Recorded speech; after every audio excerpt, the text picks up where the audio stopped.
Gawda, aka Jo Gawda. Have you experienced a lot of racism in Australia? I guess a little bit. It's sometimes it's very subtle, so you can't even say that it's racism, and it's only a day or two later you're thinking about it, and you're like, oh, so this is what the person meant. Yeah. Do you have any like specific examples? So I was working at an office, and one of my coworkers was like, Joe, it's not you never do that, but a lot of Indians smell like curry.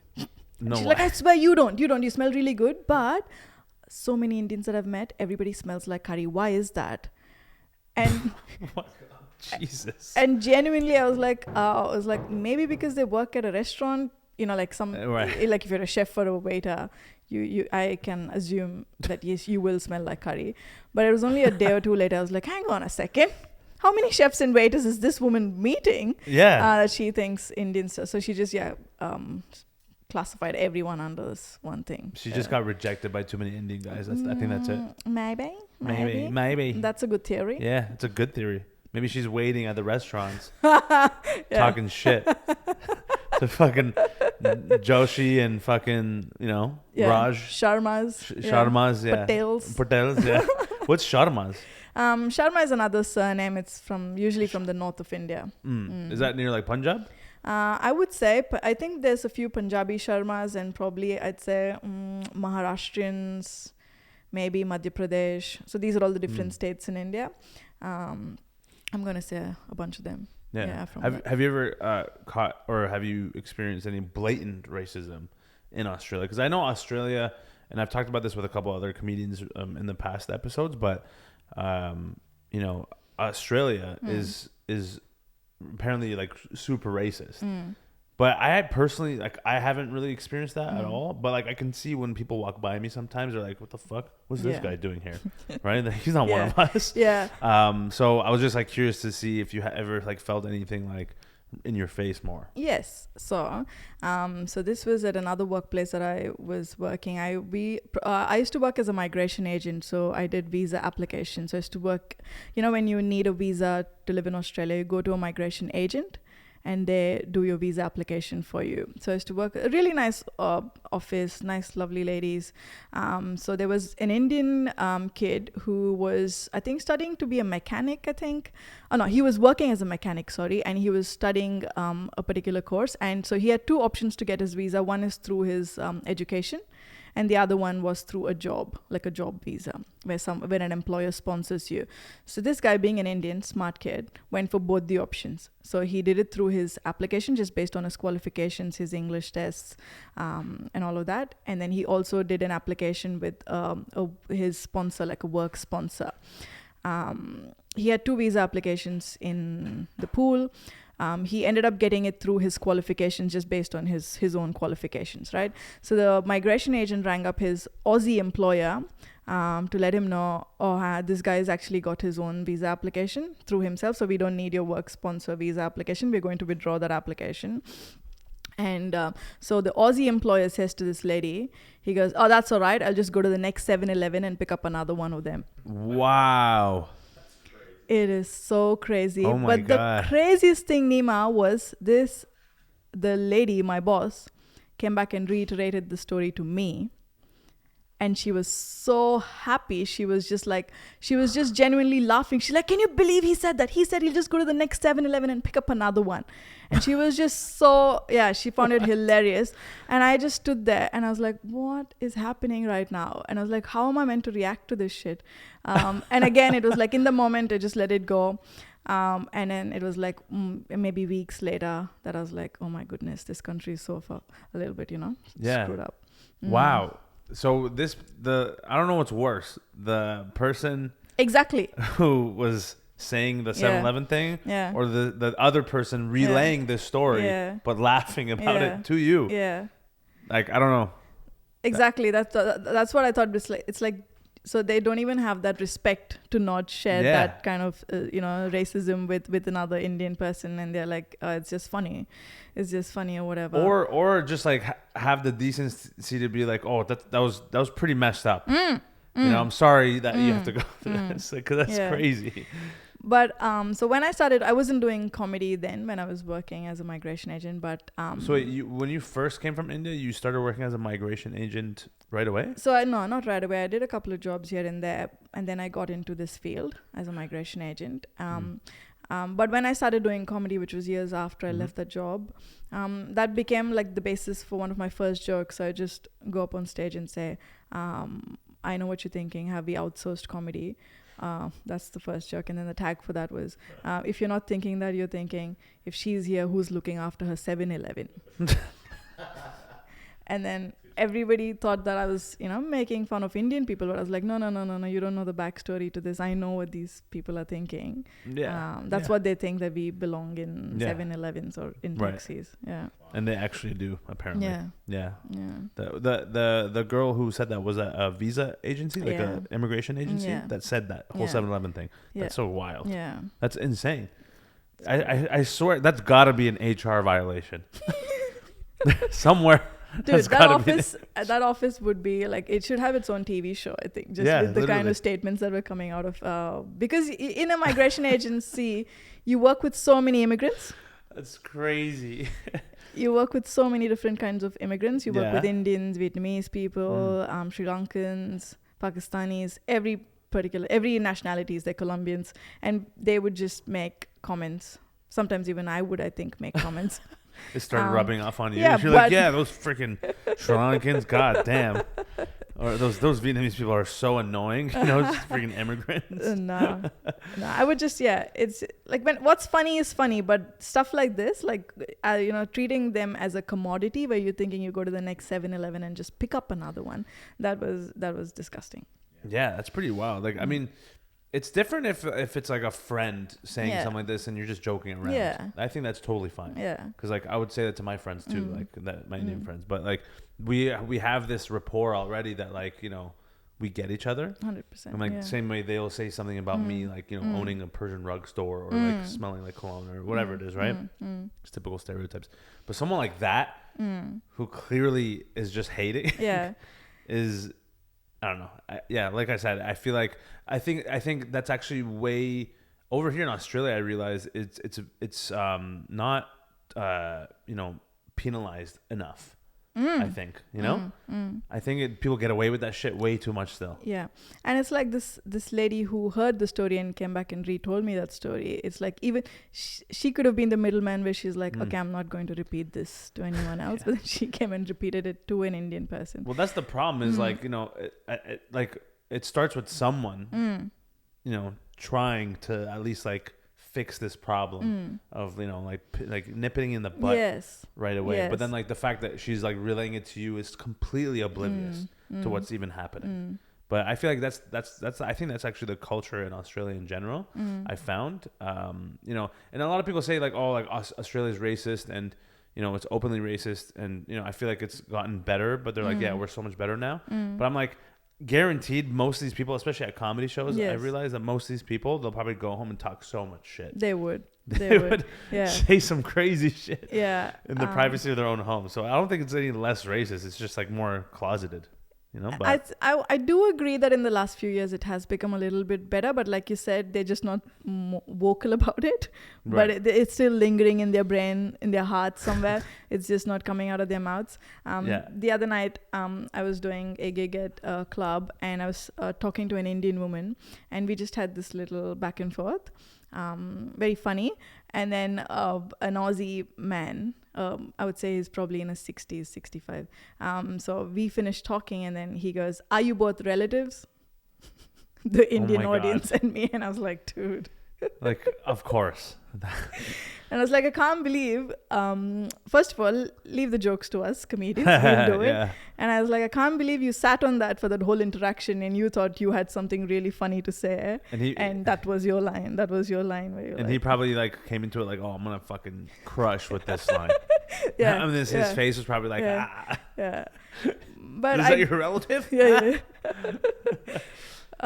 but yeah, it has changed because the audience just groaned at him and they're like, oh, whatever. So this was recent. This was I'm saying this was during the show. Yeah, this was during the show. I thought you meant this was after the show was done and you're just talking to someone just like this was in the middle of my set, and I was riffing with this Indian woman, and then he was sitting at the table next to her, and then after we finished our bit, he goes, are you both relatives? Yeah, like, and he's looking around like yeah, and I planned this whole thing. I planted this woman there for this little for sure interaction, but I was like, that's classic. Yeah, that's happened to me too actually. Recently I was in Perth actually, and I was doing a joke just about like my family from they're from Iran and everything, and I was just talking about Iran and like stuff like that.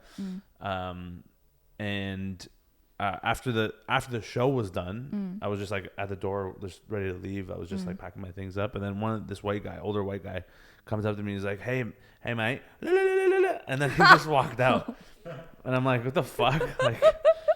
Like I don't care personally. It's like unless it takes a lot for me to get offended, but like I was just like afterwards too. I was like, "Wait, that was pretty weird." And I'm not even like full immigrant. I don't think like I'm very Canadian, and because I was born and raised in Canada, I've never even been back to my country. But my family's obviously from there, right? And I look like it. I'm from there. But yeah, it was just like interesting how comfortable that guy was. To do something like that. Like I feel like it's never happened to me in Canada, because Canada is a little bit more reserved, and they wouldn't ever like really do that stuff in front of you, but also like in the privacy of their own homes, probably. America is way more openly kind of racist, just like Australia, I guess, is in a way. But yeah, it's just crazy to see how comfortable some people are doing that. That's what actually irks me the most, is like the advantage that they think they have over us, when they think that they can say those things to our face, and they know that usually we won't react. Right, because because they think, oh, it's just a joke. Yeah. Or, we're just kidding, like. And I think we're just built stronger. So if I'm fighting over something, I'm not going to fight with him for saying something like that. I just fight for something else, which is more important to me. But I think the more privileged you are, the more you'll end up fighting over small little things. But when you come from not a lot of privilege, you're like, I have really bigger shit that I need to tackle right now, and I don't have the energy. I guess we just pick up battles. Exactly. I completely agree with that. And that's actually one of the jokes I have on stage right now. It's about like immigrant pronouns, and I'm not going to give it away because I'm working on it, but it's pretty much just about how, like my parents, your parents, even you yourself, and other immigrants that are like us, coming from like rough countries or certain areas that was like, it was kind of tough growing up. Like they don't give a fuck about pronouns and like this all the gender issues that are going on for the most part, because it's like we have bigger fish to fry here. We have bigger problems to deal with, especially like my parents too. I'm like, they don't even understand what this shit means. And that's so true. About the more privilege you do have, you find the smallest things to pinpoint and be like, oh, I'm offended about this, or I'm triggered on this, and then like they always make it bigger than it seems. But as like for you, like you're saying, it's like it takes a lot for you to, I feel like, to actually like get like riled up, right? Yeah. But that's because I'm sure, even because you grew up in India, you probably saw some shit over there you'd never see here. Yep. Yep. Is there actually anything that you can think of now that's very different from growing up back home to over here? How like maybe it would never happen over here, but it happens more over there. Like that's like. Yeah, for sure. Like some of the biggest things is like that I don't see here, at least I haven't seen so far, having lived here for 12 years, is that, people are just struggling there for their day-to-day life. Like I've seen people kicked out of their house for not paying their mortgage, or, just not having. In India. Yeah. And it's like, and when you see that those kind of struggle at such a young age, it sort of builds you. And every one of us has seen something, on those lines, where we've seen people struggling, people, like on this where we lived, there was a grandma. So we lived at the first floor of this building, and where you just have that little space under the stairs. Yeah. You usually have a cavity there, just where the stairs go on top, right? And a woman used to live in that little cavity. in that building. Small little area. Yeah, it was like as big as this couch probably, right? That's because that's how much space is there. And at that time I didn't think much of it because I was like, I don't know, 10 years old or something. But now looking back, I'm like, I think that woman was thrown out of her house by her son and the daughter-in-law, and she used to live there. And I just, the self-respect the woman must have had to leave the house and then come and try and make her own living at the age of, I don't know, 65, 70 years old, and living in that small little cavity. She was a widow, she didn't have a husband. And even in that such a small space, she had a little corner where she had a little stove top, and she'd cook for herself, and she'd folded her clothes in a neat pile on the other side, and just a small little bed just on the floor. And it was so small that you couldn't even stand up straight in that in her little house. But yeah, so I feel like people there are doing that kind of stuff, really fighting for important stuff.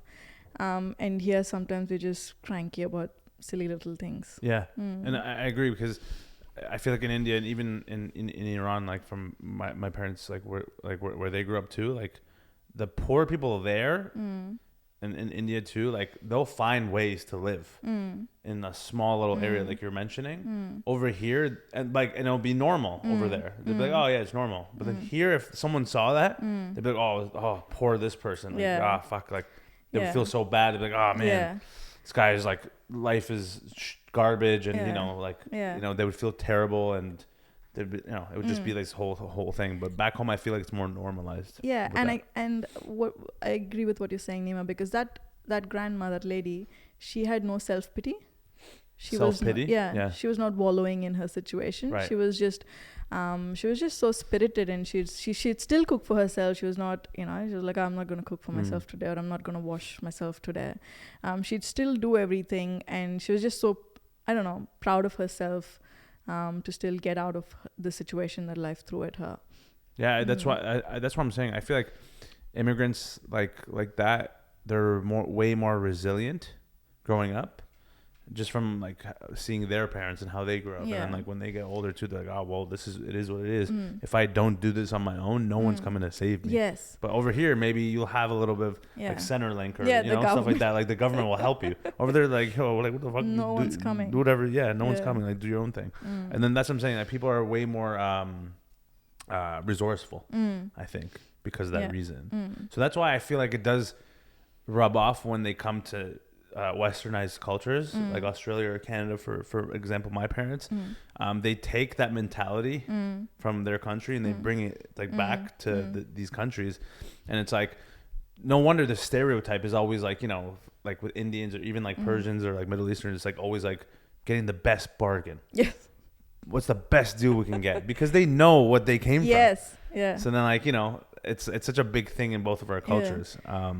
But I was gonna say, do you think doing comedy here, that have you experienced any racism within the comedy world, like in terms of like other like maybe comedians or like other people in general in that world, or it's like, do you feel like you get less opportunities because of that or more? I don't know if I don't think this is racism, but I feel like it's like constant dilemma. Is this racism or not racism? I don't know. Yeah, we should get like a radar. Yeah, I know, right? Get a fucking. But I feel like in Australia, there's a culture where you just put your mates ahead. Like amongst a group of people, like if it doesn't necessarily have to be who is more qualified to do this or who is the best person to do this. It's more like, oh, this is my mate, I'm just going to put him ahead. So it's basically, I feel like, and I've seen that in comedy as well, it's like mates putting mates ahead for sports or even like for other opportunities. And you could be, and so what happens is, like, as an immigrant, you're obviously not their mate because you didn't grow up here together, or you haven't been friends for 25 years, 10 years, whatever that is. So it is a drawback. I feel I think I have experienced that. Please don't cancel me. Stop giving me gigs. But that has been a point of frustration to me a lot of times, because you sort of don't hang out after gigs for drinks or smokes, or you don't do your writing sessions because your writing style is totally different from them. And I feel like I have definitely lost out on opportunities because I haven't been their mate. Yeah, I feel that. We were just talking about this before off the record too, about like, there's certain comedians that you just gravitate more towards because they have a similar background. Not even like similar background as in like we're the same race. It's more so just similar upbringing maybe, or life experience. Life experience, right? Like ethnic parents, stuff like that. Just in general, it's very similar across all cultures. Especially like I feel like Indians and Persians specifically, we are very similar in many different ways. We're also like really close to each other, so it makes sense. I always felt that I never really resonated as much with like the white comedians who had like specific styles. And there's nothing against white people. I obviously like I have many great white friends, and there's a lot of white comedians out there. I fucking love their comedy. But and we do shows all the time. But it's like some of them I just like we just don't resonate on a life level. Yeah. And so it's hard to hang out with them, or like get a drink after, right? Like you're saying, like do a writing session because it's so different. Like I feel like it's just not gonna work. It's not gonna flow. But then as opposed to someone like like let's say me and you, like you're talking about more of like your ethnic background or like your family and stuff like that. Like we had similar experiences. It's much easier to resonate. And then like if we did a joke jam like writing session, it would be much more, I think, much more useful of a time because.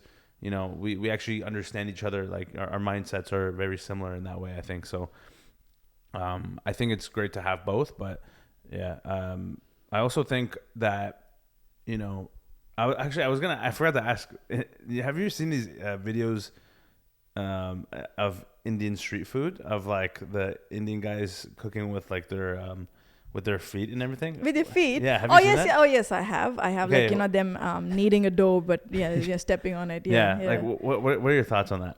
I personally have never seen it. Okay. Having lived in India for 25 years, I have never seen it. But I'm not saying that they don't exist. They do exist. But those are all the dodgy areas. Okay. I don't think that happens in a kind of a street food area. Do you know what I mean? You have like streets where you just where it's just dedicated to different kind of street food. Okay, I don't think that happens there because people are more vigilant and people are obviously now more hygienic as well. But if you go to a little village or on the outskirts of some city and there's 3 food trucks of food stalls there, then I can't guarantee what kind of food you're getting there. But in my experience, I've never seen that happening at a proper alleged street food place. That's good to know. Yeah. So it's really important where you end up going is what I'm trying to say. Like I know it's hard as a foreigner, you might be like, okay, what's the difference between this and this particular thing? But I feel like you just need to be with a local so that you're not experiencing that kind of unhygienic food. Yeah, I know, because I've seen so many of those videos now, and like it's like a common meme that people talk about online, and they always they make fun of it. But I was curious to know if you've ever seen it on your own, or if you've heard about it, obviously. But because it's like there's no way. I don't know how anyone's surviving eating that food. Just in general, it's doesn't matter if it's Indian or not. If you're cooking with your feet, something's up. Yeah, even if you're an Indian person and you grew up eating that food, like that's so crazy to me that you will survive. Insane to think about. You'll have to be a mutant person of half bacteria, half human. You're a mutant for sure, 100%. Yeah, exactly. You mentioned that like you were in an arranged marriage. Yes. And I am in an arranged. Oh, you are. She is in an arranged marriage, actually. So don't even think about it. Does your husband? Does he? How does he support your career in doing comedy now? So the thing that I sort of really found cool about my husband when I first met him and started talking to him was that he was, I said to you before we started this podcast, that he was really sensitive and a really great listener and very supportive of, my hopes and aspirations. But also he's very funny. He's got a great sense of humor as well. He can be a goofball around the house. So he gets it. And, like sometimes you be with a man and the man will always want to be the funniest person in the room.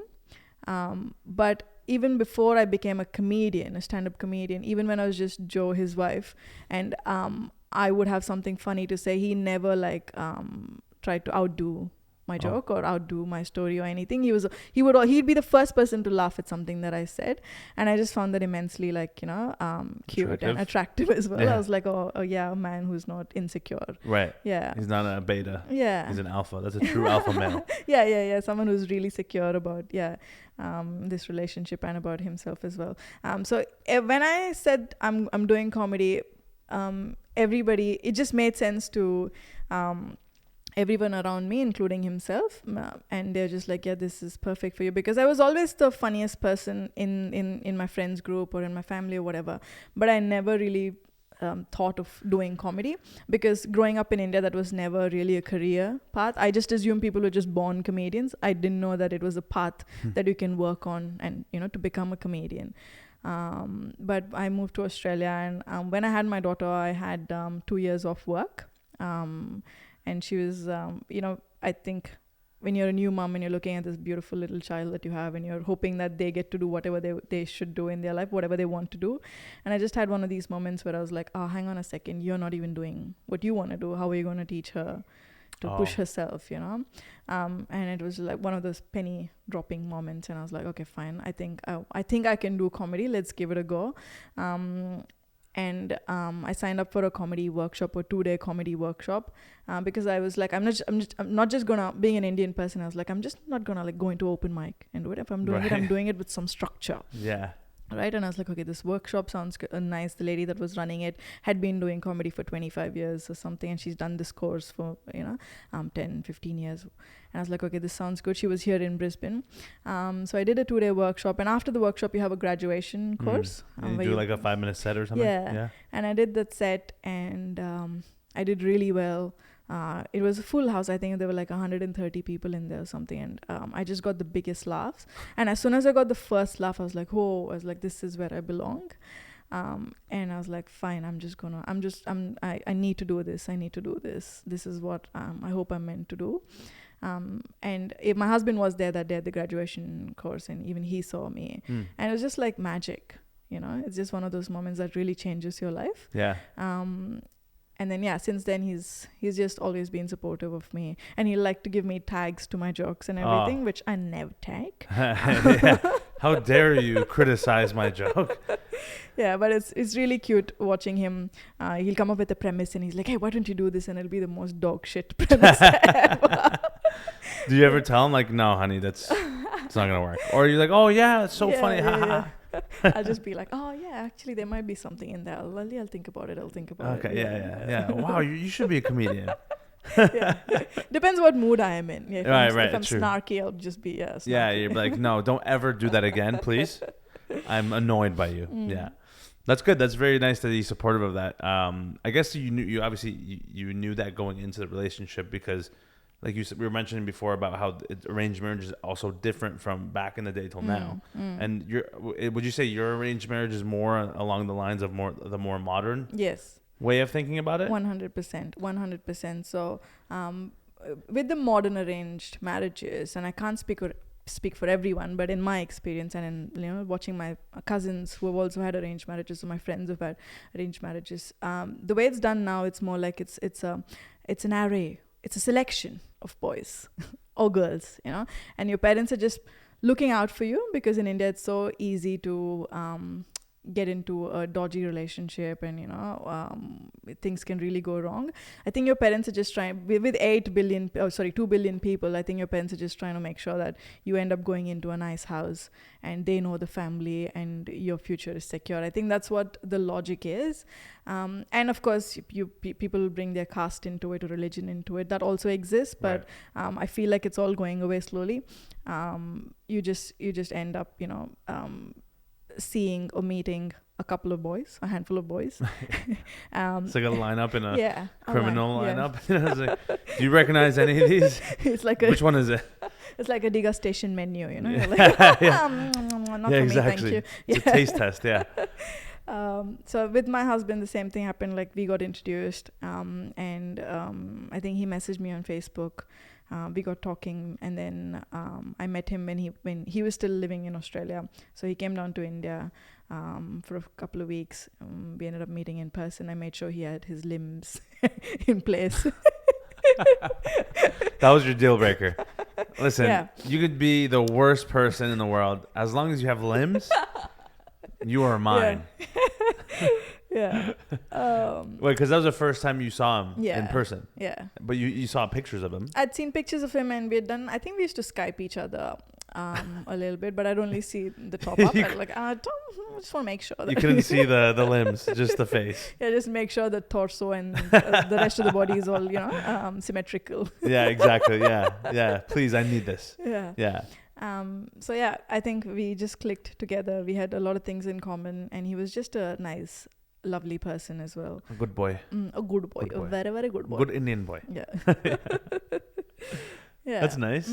And so your parents were the ones who found him first? Yes. Or? So what happened was my dad's cousin was my father-in-law's friend. So he was like the middleman who knew that, my cousin is also looking for a groom for his daughter.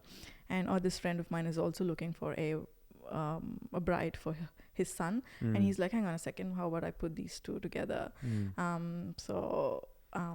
think then I got my husband's profile or whatever, like a photo. A profile is usually like your resume, but but for marriages it's like your picture, a couple of pictures, a bio, headlines like what does he study, where is he living, where is he, what does he study, number one, how much is he making, that's always top three. You have to but it's funny because you'll never see like any, it won't be the other way around. For like immigrant cultures too, it's like, what's his passion? Like they'll never be one of the things, right? Does he play the keyboard? Is he like non-toxic? Like they don't think about those things, right? Imagine that was like the resume. Like, that would be so funny. Like, can you imagine with an Indian person? Everything else will be 0, 0, 0, 0, 0. Yeah. I know. What's his astrological sign? Like no one. Like it's always like how much money does he make? What's his job? Yeah. It's like I think. They do look at horoscope and stuff. Oh, they do? Yeah. Oh, I know you mentioned with the wedding itself, they have to look at the horoscopes. Yeah. That's so interesting. It sounds like a very like basic white girl thing. I think it's just got to do with Hinduism and how they always consult the stars for everything. Interesting. I think it has some meaning to it, especially like if you're a parent or if you're pre-1990s. I think it means something to you. What means something to you? Like believing in horoscopes, or believing in how the movement of planets affect you and all of that. Pre-1990s? Yeah. Why that? Why pre-1990s? Because I feel like the millennials, we have sort of given up on all of that stuff. Like in terms of the religion? Not the religion, but I think like someone my age would not really think a lot about horoscopes matching. Do you know what I mean? Like if my parents' age, they will if you like the boy and if he's a good boy, but if the horoscopes don't match, then they'll be like, oh, sorry, we can't go ahead with this. Oh wow, really? Yeah. No way. Yeah. That's like a common thing now with a lot of people. Yes, it's coming back. It's back in fashion. I feel like because I know so many like I said, a lot of white girls. It's a huge cultural thing with white girls, where they love to like, what's his sign? Oh my God, what's his sign? Like, is Aries moon? So he's not compatible. Sorry, Ooh, Capricorn rising. I don't know about that. I didn't know this. Yeah, it's a big thing. I know girls like that. Yeah, it's funny. That's so. It's legit. It's like what's like I've even in my past, like in the past few years of like. I don't know, like if I was like on a date with a girl or like if I was talking to a girl, just like, in a romantic setting, then that was one of the first questions. Like, when's your birthday? What's your sign? And they would go through all that just to make sure, and like some of them take it more seriously than others. Like some of them, the crazy ones. Yeah. I feel would be like, oh no, it has to be this, or else I'm done. Like I'm not even going to try. But then other ones, it's just more so for fun. But yeah. So many things that the East has like, is like, this is ridiculous. We've got nothing to do with this shit. I love how the West always picks it up. Yeah. Like and just be like, this is something really important. Look at this. It's like there's so many times that's happened where we are like, we're not doing this anymore. And then the West will be like, this is actually, Yeah, excuse me. This is actually really important to me. Yeah. Yeah. So with the modern Indian kids, no one's looking at, I mean, at least that I know of, no one's like really consulting their horoscope to see if they're romantically interested, compatible or whatnot. They're slacking. Yeah, because we've seen that it's not always right. You've seen so many cases where yes, the horoscope said these people match 100%, but they're probably not having a really good relationship. The partner is toxic or whatnot. Exactly. It just depends. Yeah, it's not a legitimate way of. No. Yeah. I think it's just more so for fun to look at and just like be playful with it. I think we just go along with it for our parents, just for their peace of mind. But say I was in love with a guy and our horoscopes didn't match, but if I was genuinely in love with him, I would have found a way to convince my parents, because I actually don't believe in that horoscope matching and all of that stuff. Yeah. But it just so happened that I didn't have anyone at the time, and my parents they found a really nice guy for me. But it was still my decision to say yes or no. And I guess in the modern way of arranged marriages, it's like in the past, arranged marriages would be like, this is your only option and you have to marry this person, right? But then now it's more so just like you can just keep saying no until like there's one. Okay, that's interesting. Sure. Like how many people can they like keep? Like, is there a limit, or it's just? I don't think there's a limit, but I feel unlimited. you'll find the noose tightening.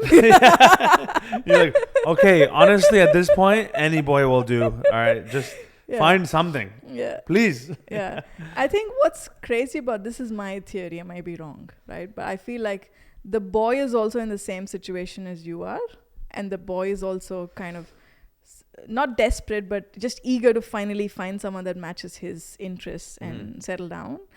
So you sort of, it's just like you're drawn towards each other because you're in the same pool and you have the same experience at the moment where your parents are, on your back to get settled. And I think at that age, even you are looking to settle down with someone. So I think you just attract each other.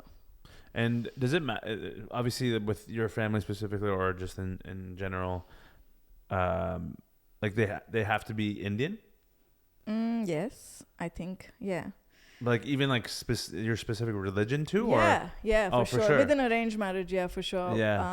I feel like my parents' generation, and we were in India, so there was no option of anyone else. Do you know what I mean? Well, obviously, But I think parents here would be more open to another. And you've seen so many cases where an Indian has married a Pakistani, which I think is incredibly beautiful. I just love that shit. I thought you were going to say, which is incredibly bullshit. No. I can't believe they would do something to betray us like this. I love it. Like, there's so many Instagram couples that are Hindus and Indians and Pakistanis that are married each other. And I just find it really cute. Yeah. Like, you beat all the odds of this hatred and you come together and love his body together. I think that's really cute. Of course. But yeah, in India, it is still pretty much religion, and when the parents are looking, they'll probably look at the same religion first, and then also maybe the same caste as well. Yeah. What do you mean? Like, it's like an ensemble, same cast on the TV show. Yeah, nice. No, it's caste. A caste is. I've never heard that. So within your religion, you have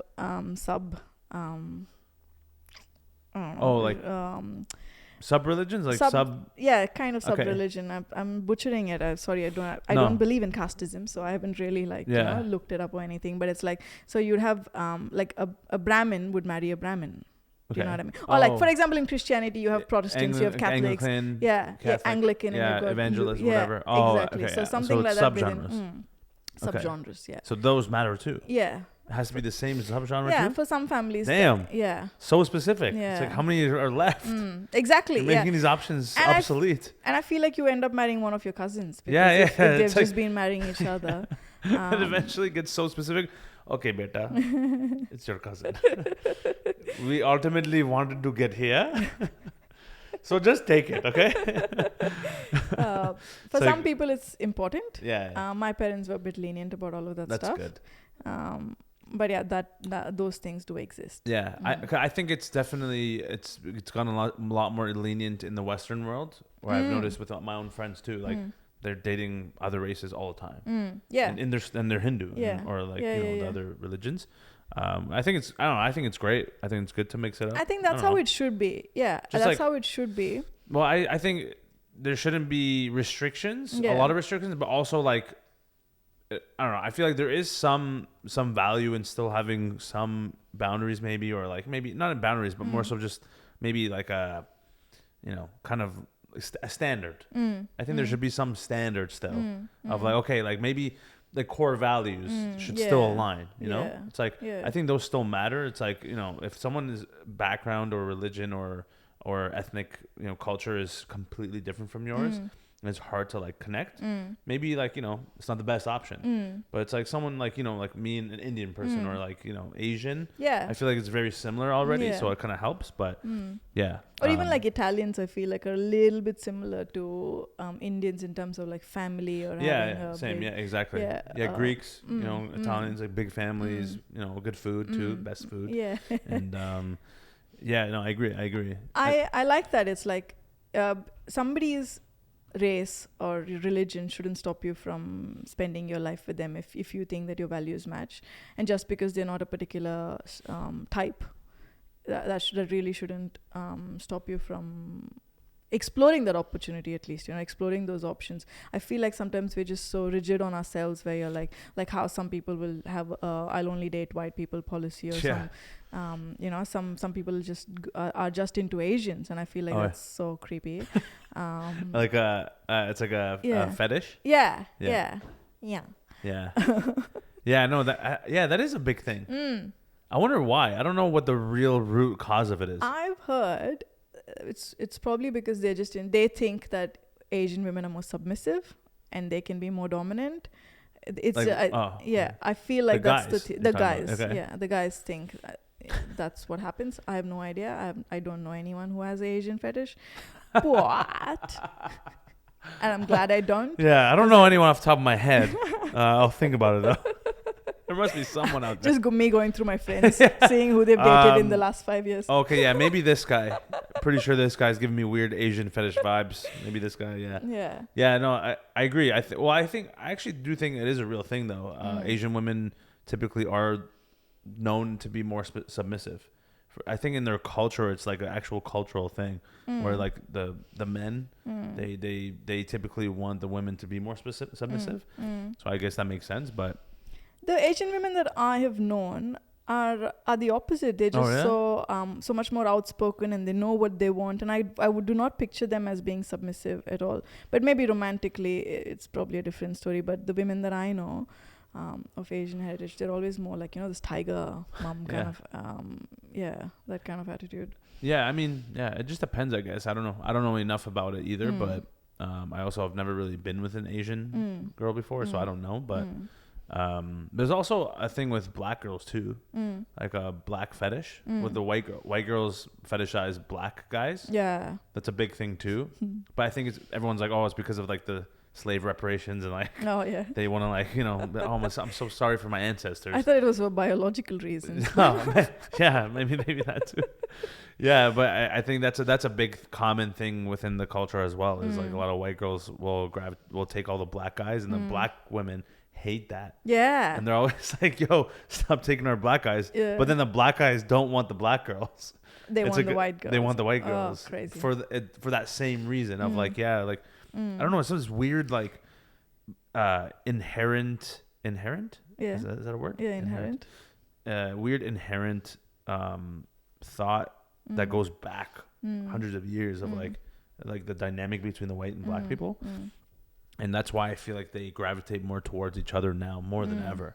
Like that's the most common mix of babies is white and black. White and black. Because I don't know why, but I think I just know for a fact a lot of black girls, culturally they are not for white girls going with black guys, and I don't know if that's racist, but or just the audacity. It's kind of reckless, I think. Yeah. But I don't know. I don't know. If you genuinely like a black guy, go for him. All fine. But if you think you're doing it because you want to, undo what's been done in the past, I just feel like that's so that the audacity for you to think that you still have that privilege where you can go back and rectify something that's happened. No, just with romantic relations, that's not going to change anything. Don't you smell a little bit of like still some privilege in there where you think that you still have the power where you're giving a life to a black that's man true. or whatever, not give a life, but you feel like you're making a difference. I also I don't know, it's obviously such a tough topic to talk about, but I think I also think it's funny how typically the black guys who go for the white girls, they also don't go for the black women for that reason, because they're such haters towards it. They also get turned off by it. So, but like it's just like it's become worse and worse. I think over the years, it's like it just kind of gets in people's heads. And they're like, they identify as that person now. They're like, oh man, there's always all these options. The white girls, like, because I don't know. There's actually a stat that said black women are some of the, like, percentage wise, are some of the least like desired women from the man's perspective. I'm butchering it, but I saw the stat somewhere about, like, it was like the list of like races or ethnicities that, like, typically like men would go for, and then vice versa too, for women to men. And it's just crazy to see that dynamic. I think people put too much pressure on, like, they don't want to fetishize a certain race. But I'm like, like you're saying, like, if you like someone for that, and their background is whatever, then it's like you should be okay with that. But I think that only happens when you don't grow up with a lot of diversity. And, like, for me, like, growing up in Toronto, Canada, it's literally the most multicultural city in the world. There's over 200 nationalities in one area, in a city. So you're used to seeing every single race. And so it kind of becomes normal, which is a good thing. I think, if in an ideal world, literally, imagine the whole world was like that. Utopia. It'll be crazy. It'll be nuts to think about, right? But obviously, like, I get the cultural background of, like, in India, it's just Indians pretty much, right? Like, obviously there's some white people here and there scattered, but, like, for the most part, those countries, it's all that race. So it's like, it's easy to get into that mindset. But if you're living in the West, I think you should not limit yourself to your race, because this is the opportunity for you to, divide and conquer. Exactly. Divide and conquer. Take over now. Actually, I was thinking, like, how I think we were talking about horoscopes with, like, older Indian generation people with horoscopes. I think older Indians would actually love white girls now, for the white girls to date their sons. Because they love horoscopes. Dude, that is crazy. Because I just imagine, like, a young white woman compatible with a 70-year-old Indian dude. An uncle with a fucking Alyssa. Guess what? The stars have aligned. You are so compatible. 100 out of 100. That would be funny. That would be crazy That's to see. That's a great reality TV show idea. That's a great idea. You get people who are totally into horoscope together.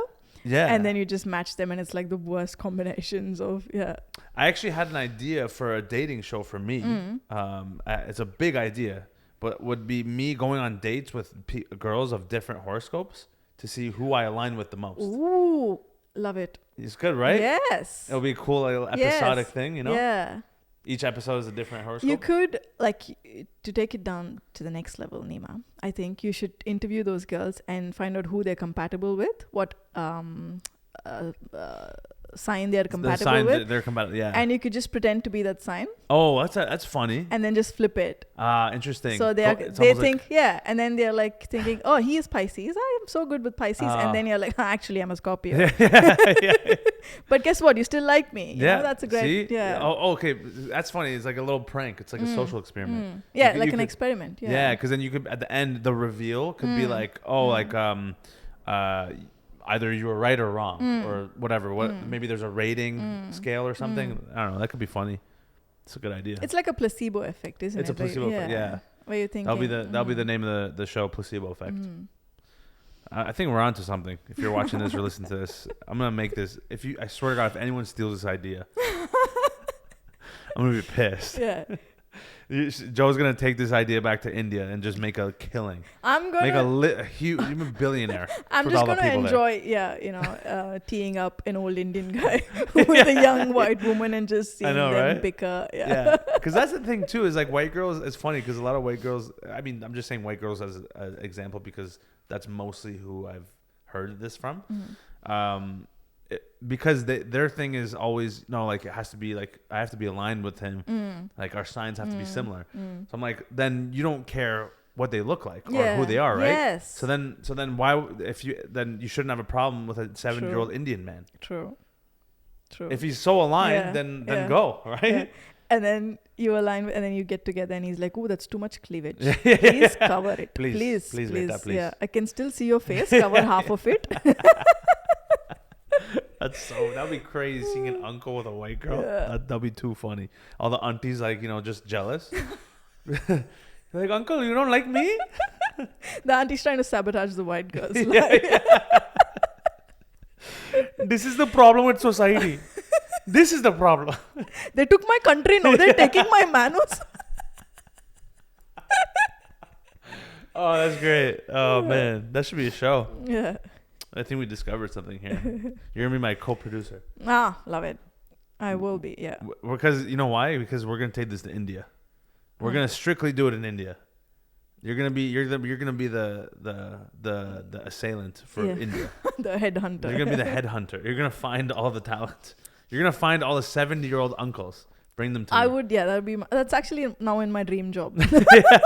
Forget comedy. We're going this way now. And me just hanging outside temples. Temples, that's hilarious. Is Taj Mahal like a tourist trap right now? It's definitely one of the most visited tourist destinations. I haven't been there yet, but recently, I think last year, one of my friends from here went and she loved it and she had a great experience. But then I spoke to another friend who went there and she described it as the worst experience of her life because they were just hawkers and people just coming up and trying to sell souvenirs and this and that. So it's like, I don't know, it just depends what kind of mindset you go in, what experience you have basically. Like you've been there, obviously. I haven't been there. You haven't been there? No, I haven't. Yeah. Where is it in the country? So it's in a place called Agra, which is very close to the capital, New Delhi. So it's just outside of New Delhi. And is it like a spectacle that the whole world sees it as in India? It is. Everybody who's visited it has described it as one of the most beautiful places.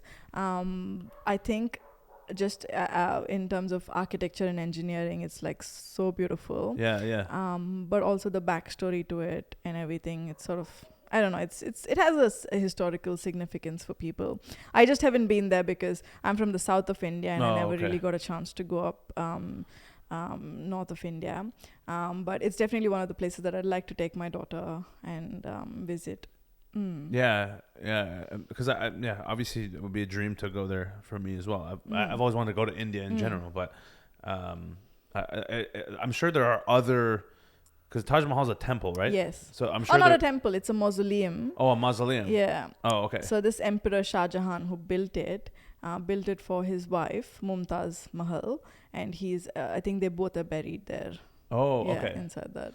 Interesting. Okay, yeah. So I'm sure there are other mausoleums like Taj Mahal around the country, or no? It's just that's like a. I don't know of any other mausoleums off the top of my head, but I think there are because there's so many.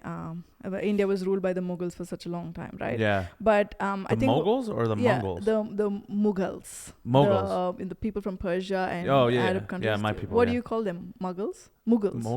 Oh, you call them Mo. Ours is M-U. I think in the West you call it M-O. Wait, I gotta search this up because I think we're M-U-G-H-A-L. H, so Australian. Did you say H? H. H? Yeah. H, mate. Heaps. Yeah, mate. Yeah, mate. No worries. Yeah, no dramas. Mughals. Wait, sorry, M-U-G? M-U-G-H-A-L. H-A-L. L-S. Yes. Oh, I don't know what this word means. Oh, I've never heard this before. Mughal. I thought you were talking about mogul. Like that's Harry Potter muggles. I thought you were talking about like a business mogul. Mughal. I've never heard this. Mughal. Mughal Empire. Mughal Empire was an early modern empire in South Asia. At its peak, the empire stretched from the outer fringes of the Indus River basin in the west, northern Afghanistan in the northwest, and Agra. Agra is the that's where Taj Mahal is. Yes. Yes. And Kashmir, right, in India, in the north. Kashmir, north of India, and to the highlands of present-day Assam and Bangladesh and the east uplands of Deccan, South India. Oh, okay. But interesting. To answer your question, there's heaps of other beautiful places in India to visit that are probably not as well known as the Taj Mahal. Like where I'm from, I'm from a state called Karnataka, and we've got Karnataka. It's like Canada, but like extended. That's Karnataka. My mother tongue is actually called Kannada. Canada? Kannada, yeah. No. And everyone just goes Canada, and I'm like, you motherfucker. yeah. It's been longer than Canada. It's just been for 2,000 plus years. It's spelled K with a K. Yeah, it's with K-A-N-A-T-A.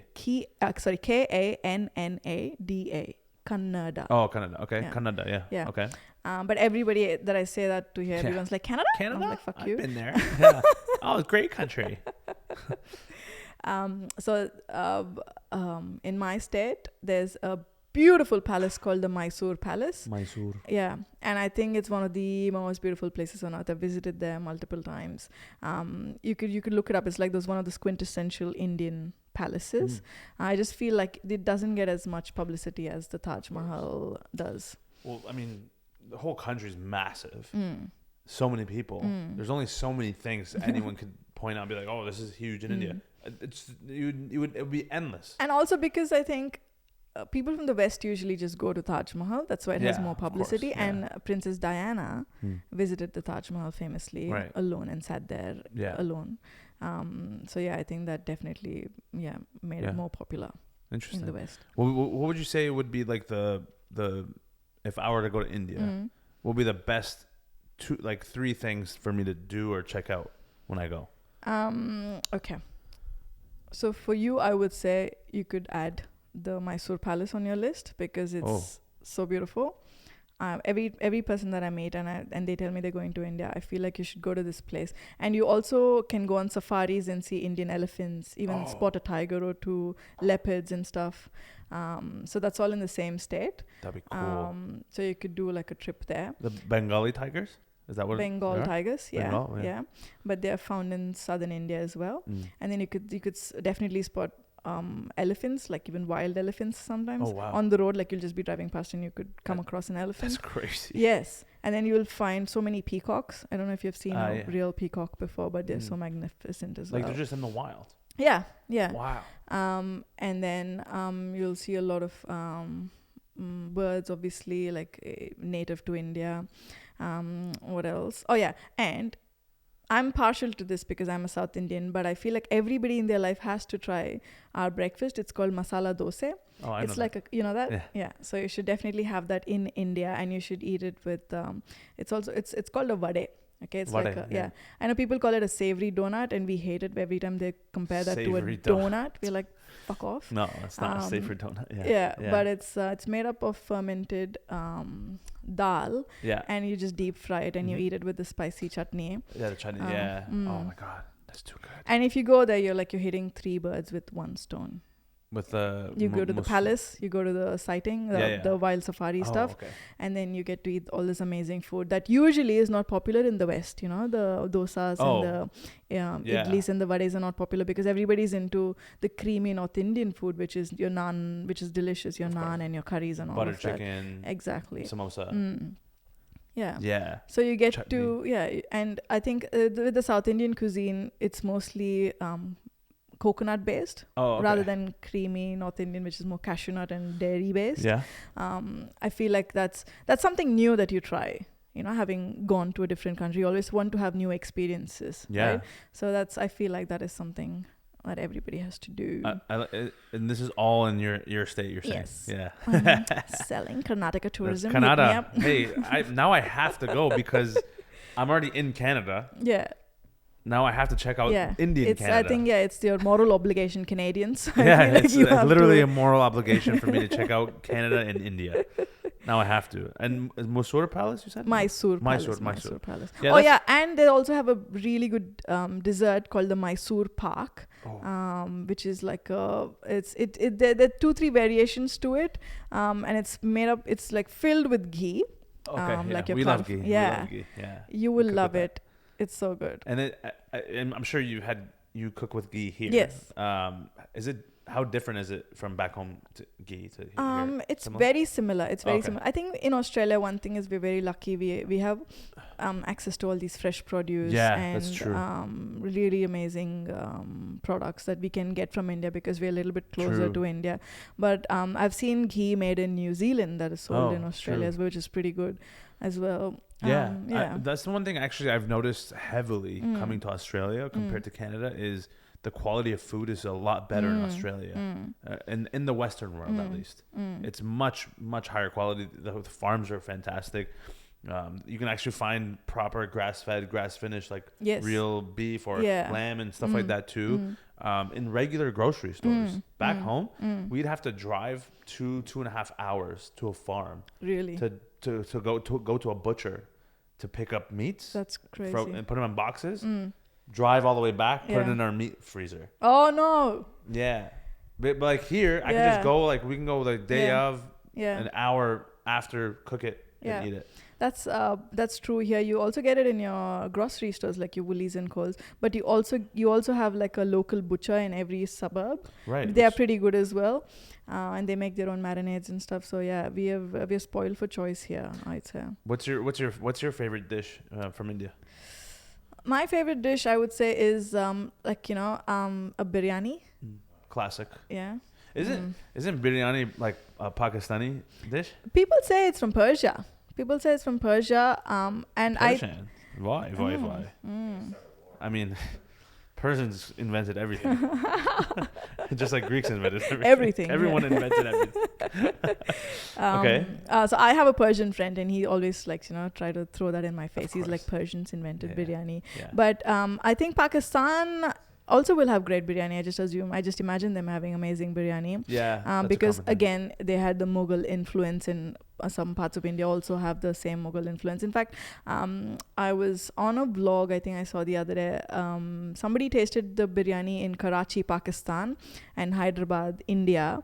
And they said that it was very similar, just that the Indian one was a tiny bit spicier than the Pakistani one, which makes sense. Yeah, Indian. It actually says here, according to historian Lizzie Collingham, the modern biryani developed in the royal kitchens of the Mughal.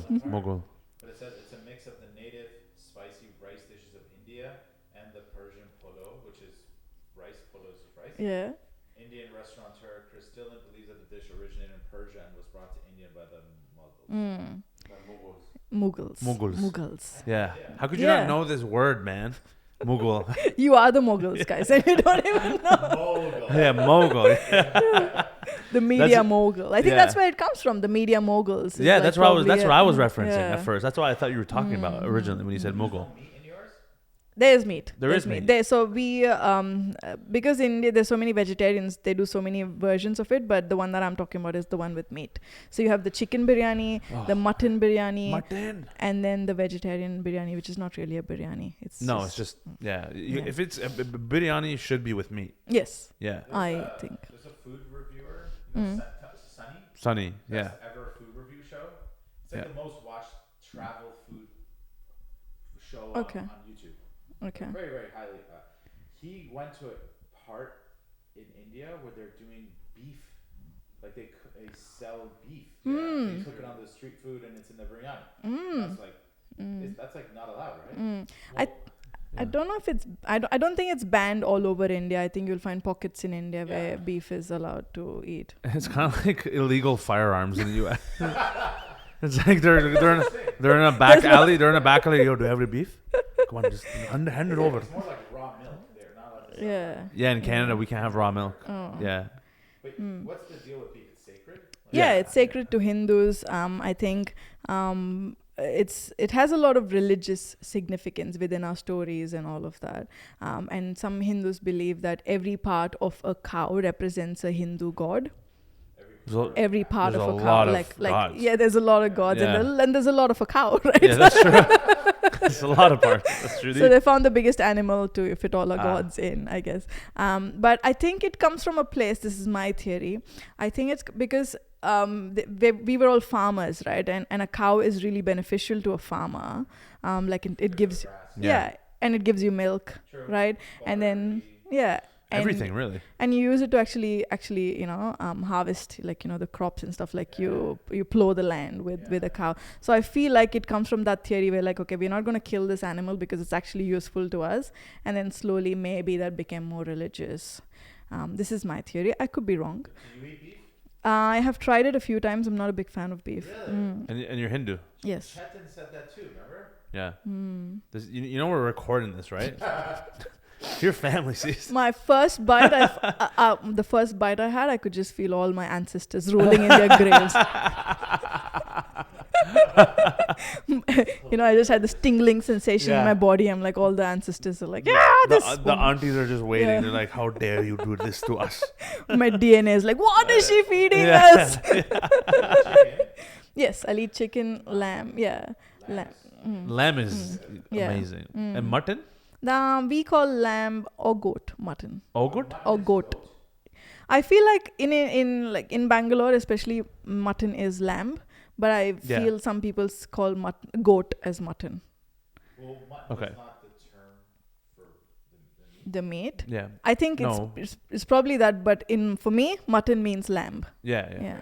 And it means different things all over the country, of course. Yeah, that's the thing with India. I feel like India is how Europe, you have all these different cultures that are different countries. Yeah. The same thing in India is just like, we're just one country. Imagine the whole of Europe was just one country. Yeah. Can you imagine Italians, Greeks, Croatian, French, everybody, living together in harmony?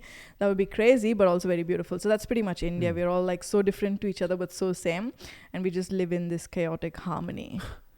Yeah, that's great. That's awesome. And do you know how to make Indian, proper Indian food, authentic style from back home? Absolutely. Nice. Yeah, and every state has their own version of a biryani. So I know when you're picturing a biryani, you're probably imagining it to be saffron rice. Yeah, that's maybe that's how we would make it, because saffron is a big thing in our culture.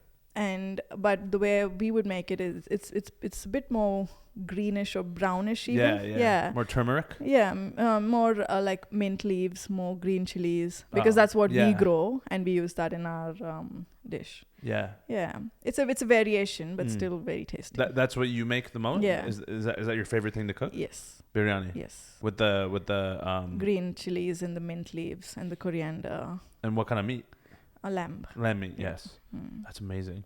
And your husband and your kid, they love your... my daughter is so young, like it's a bit too spicy for her, but she's getting into it. She calls it biryani. Oh, is she Aussie? Yeah, she's so really Aussie. She's so Aussie. That's so funny. She loves Vegemite. Like she'll just she'll just put a tablespoon of Vegemite in her mouth. A tablespoon. I've never seen even Australians do it. I know, that's insane. And I was like, yes, directly. Wow, she's truly Aussie. Every time I see that, I'm like, I think I brought the wrong kid home from the hospital.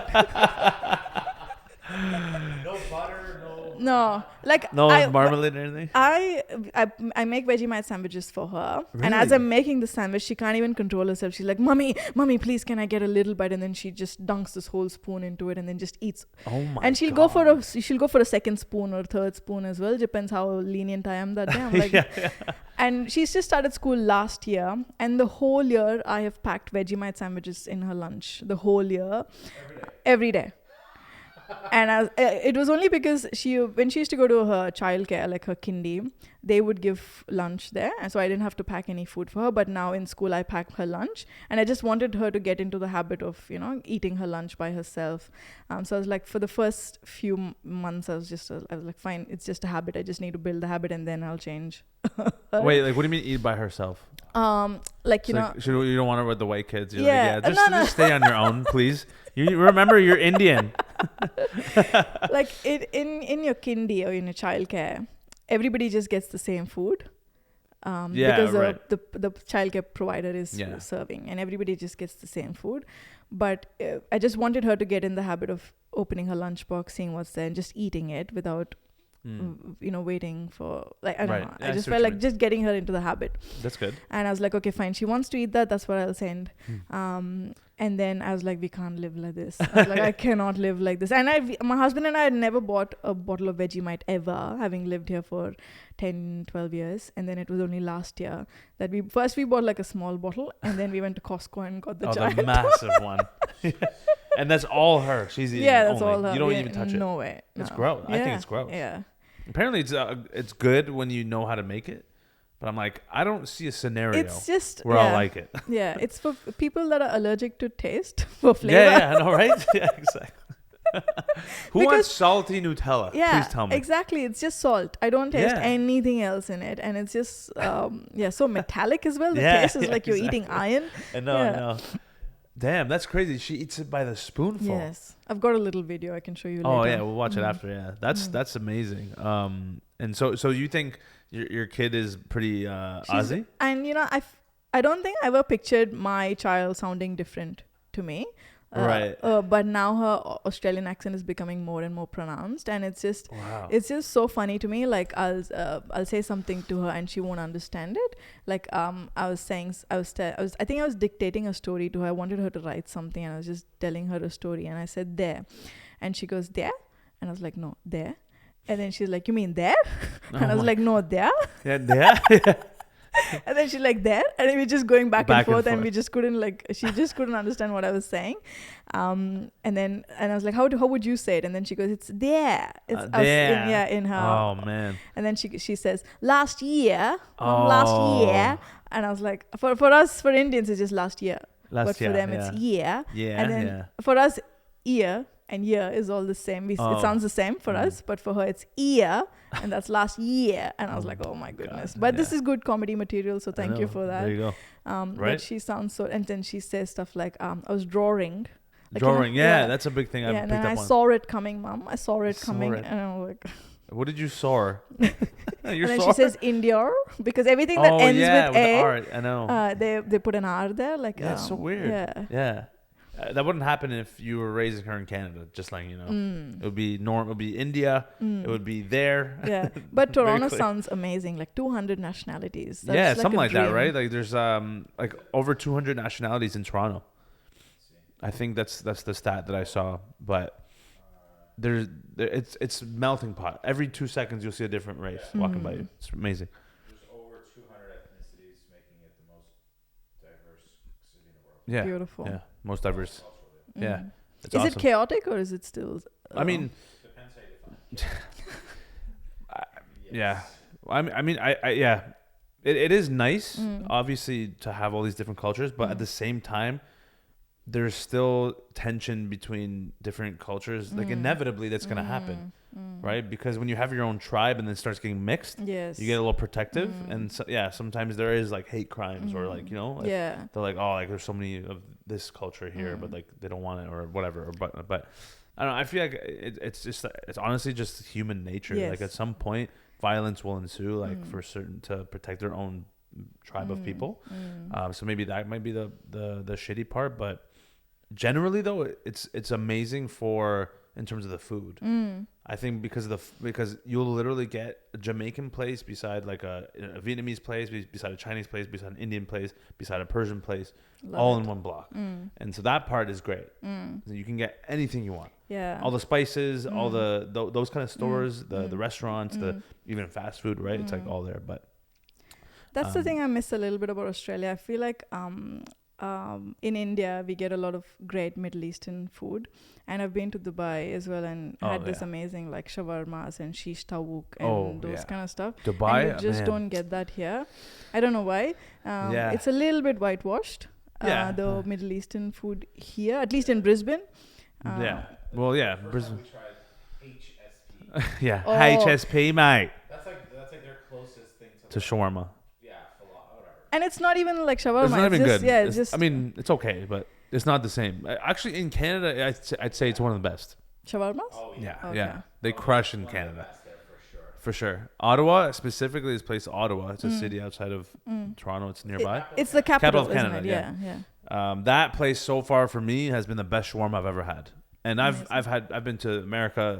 I haven't been to the Middle East, so I can't say. But I'm sure in Middle East it's the best. You can't. Persian food I've ever had was in the Middle East. Yeah, Ooh. Persian food. But not in Iran because I can't go there. Yeah, we're not allowed to go in. But in Dubai when I went, I was like, wow, this. Yeah, well, Dubai is also right beside Iran, so that's why the huge cultural influence of Iran is in Dubai. I'm sure you probably had some Persian food when you were there. I think so. I can't. Oh yeah. I think we did. Yeah.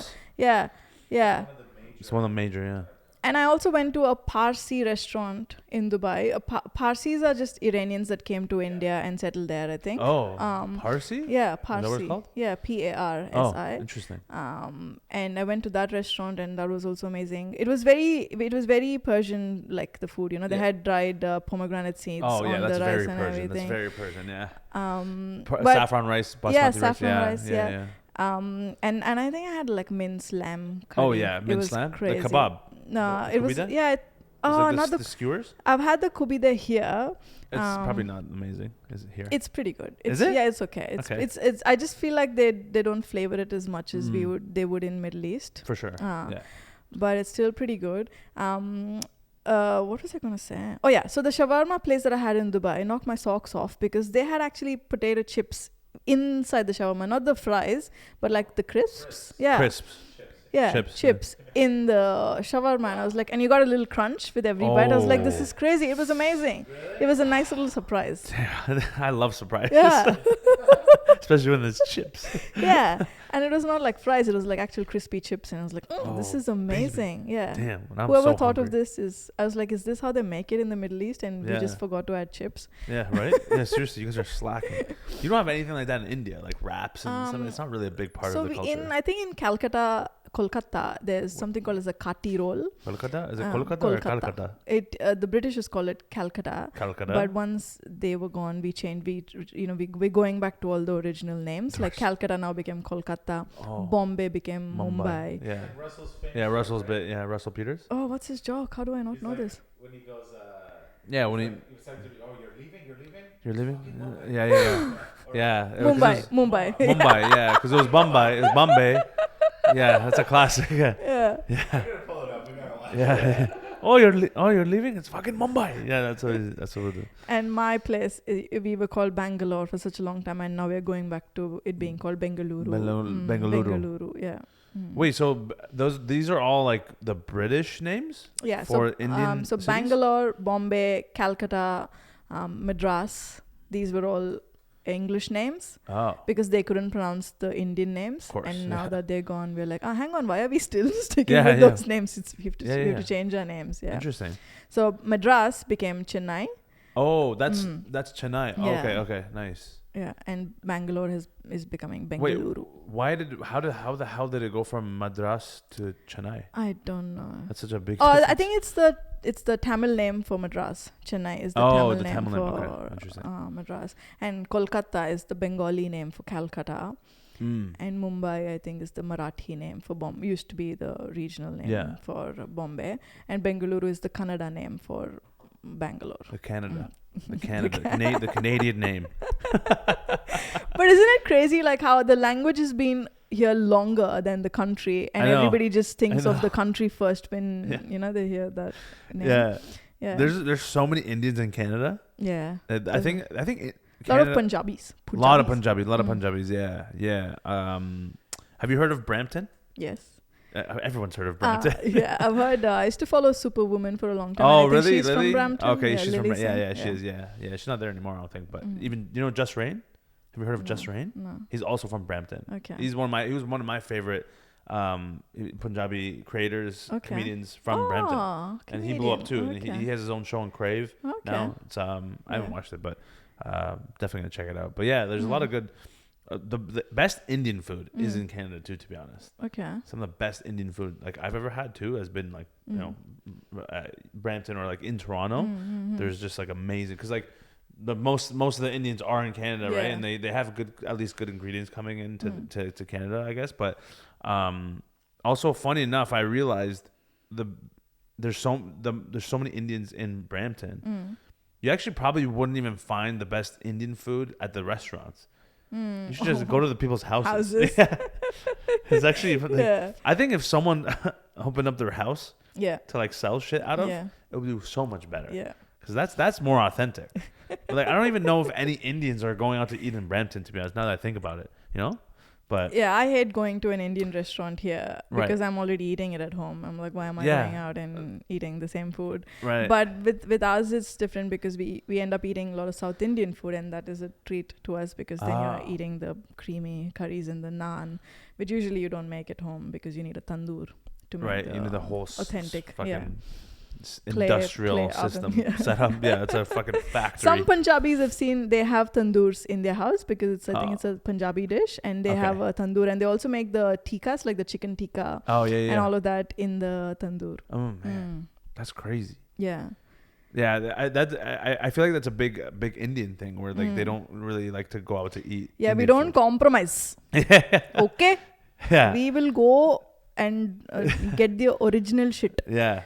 I don't like none of this outside shit. Yes. Okay. Yes, it has to be authentic. Yeah. And I think that's because the men are so stubborn. Like the women just give up and they're like, okay, fine. Oh really? Yeah.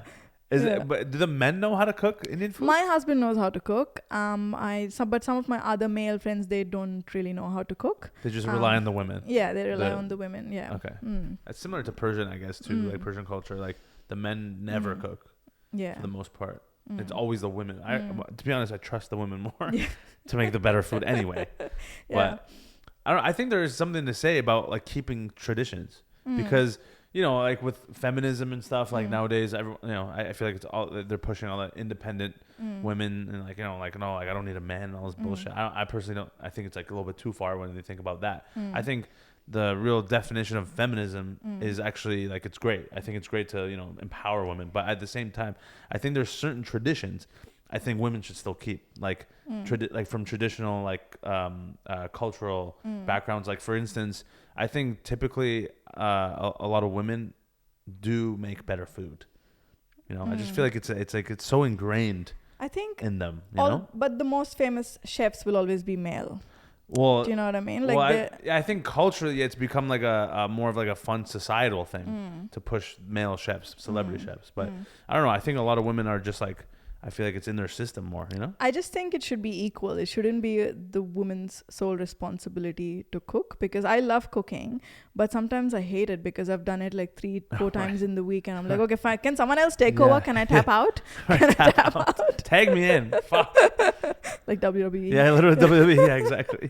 Yeah. So I think tag team match. If my husband wouldn't if he wouldn't cook, I would still get him to cook. I was lucky that he was already cooking and I didn't have a lot of work to do on him.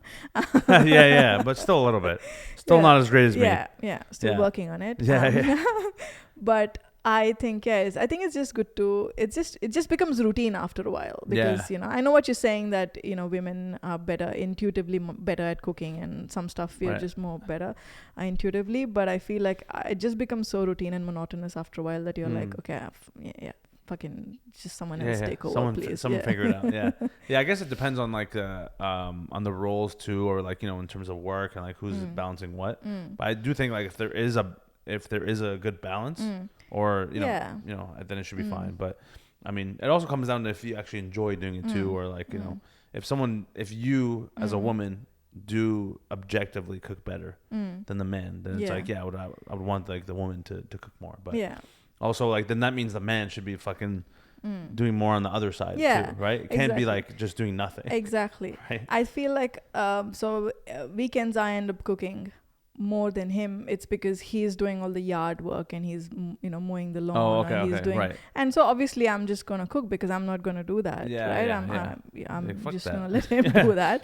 So like you said, it's all about balance and finding that rhythm in your relationship where you just know who's doing what. Do you think typically Indian women are more independent than not, or like, you know, just from going back in the years, or is it more like we're talking about being like submissive, like not like romantically, I'm saying, and just in general, like, is that like a big cultural thing for Indian women? I think all the women that I've seen in my life are the total opposite. They're like mostly matriarchs of the family, and they're calling the shots.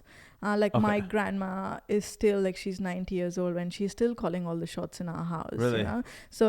So I think having that kind of a female figure made her daughters be more independent, and today I am able to move to another country, and that has sort of influenced me to step out of my shell and do something creative like comedy.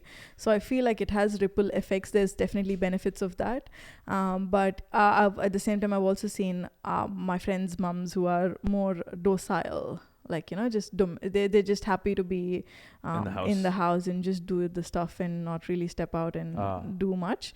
Again, I think it's just so varied because there's like 2 billion people, and it's like every family is different. But mostly I'd say we are not docile at all. We are just we just weren't given the opportunities back then because the society, the hierarchies were different. But even then, within the house, I feel like Indian women are so funny.